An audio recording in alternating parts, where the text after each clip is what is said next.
ភពលោកត្រូវដឹងសាមូរ៉ៃជប៉ុនបានងើបឡើងហើយអ្នកជំនាញចិនបានទម្លាយការពិតដ៏រន្ធត់ថាជប៉ុនអាចផលិតអាវុធនុយក្លេអ៊ែរបានក្នុងរយៈពេលត្រឹមតែ3ឆ្នាំប៉ុណ្ណោះតើអាស៊ីកំពុងឈានចូលទៅរកមហន្តរាយអាវុធបរមាណូមែនឬទេខណៈដែលសន្តិភាពធ្នាប់ពិភពលោកកំពុងរង្គោះរង្គើបើស្ថានភាពមជ្ឈមបូព៌ានិងអ៊ុយក្រែននៅតែបន្តឆាប់ឆេះជប៉ុនអាចនឹងសម្រេចចិត្តក្លាយជាមហាអំណាចនុយក្លេអ៊ែរទី9ក្នុងរយៈពេលត្រឹមតែ3ឆ្នាំប៉ុណ្ណោះហើយតាមការដកស្រង់ចេញពី South China Morning Post ដែលបានចុះផ្សាយកាលពីថ្ងៃទី27ធ្នូបានបង្ហាញអ្នកជំនាញនុយក្លេអ៊ែរចិនបានវាយតម្លៃថាប្រទេសជប៉ុនមានសមត្ថភាពបច្ចេកទេសនិងសម្ភារៈដើម្បីអភិវឌ្ឍអាវុធនុយក្លេអ៊ែរក្នុងរយៈពេលតិចជាង3ឆ្នាំដែលធ្វើឲ្យមានការជជែកវែកញែកឡើងវិញអំពីចំហមិនច្បាស់លាស់នៃកម្មវិធីអាវុធនុយក្លេអ៊ែរយូរអង្វែងរបស់ទីក្រុងតូក្យូចំពេលដែលមានភាពតានតឹងនៅក្នុងតំបន់កាន់តែកើនឡើងការវាយតម្លៃនេះបន្ទាប់ពីមន្ត្រីជប៉ុនម្នាក់បានបណ្ដុះគំនិតឲ្យជប៉ុនមានអាវុធនុយក្លេអ៊ែរខណៈកញ្ចប់ថវិកាជាតិជប៉ុនបានកើនឡើងទៅដល់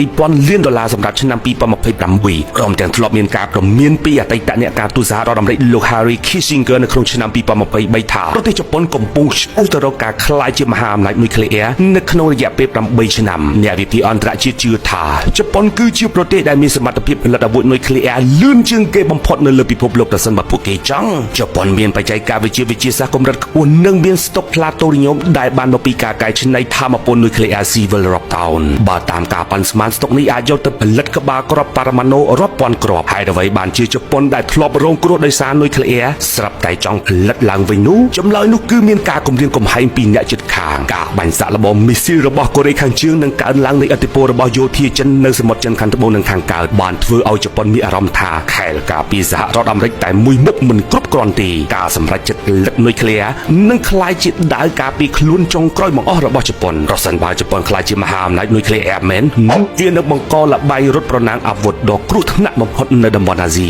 ហើយកូរ៉េខាងត្បូងនិងតៃវ៉ាន់ក៏អាចនឹងដើរតាមគន្លងនេះដែរការព្រមានរបស់ចិនគឺជាយុទ្ធសាស្ត្ររារាំងកុំឲ្យជប៉ុនឈានជើងចូលទៅក្នុងផ្លូវនេះប៉ុន្តែនៅក្នុងពិភពលោកដែលច្បាប់អន្តរជាតិចាប់ផ្ដើមចុះខ្សោយហើយប្រទេសនីមួយៗគិតតែពីផលប្រយោជន៍រៀងៗខ្លួនទៀតនោះយើងនឹងឃើញយៈជប៉ុនបោះបង់គោលការណ៍សន្តិភាពរបស់ខ្លួនដើម្បីដោះដូរយកមកវិញនៅមហាអំណាចនុយក្លេអ៊ែរដែលអាចកែប្រែតុល្យភាពអំណាចនៅអាស៊ីជារៀងរហ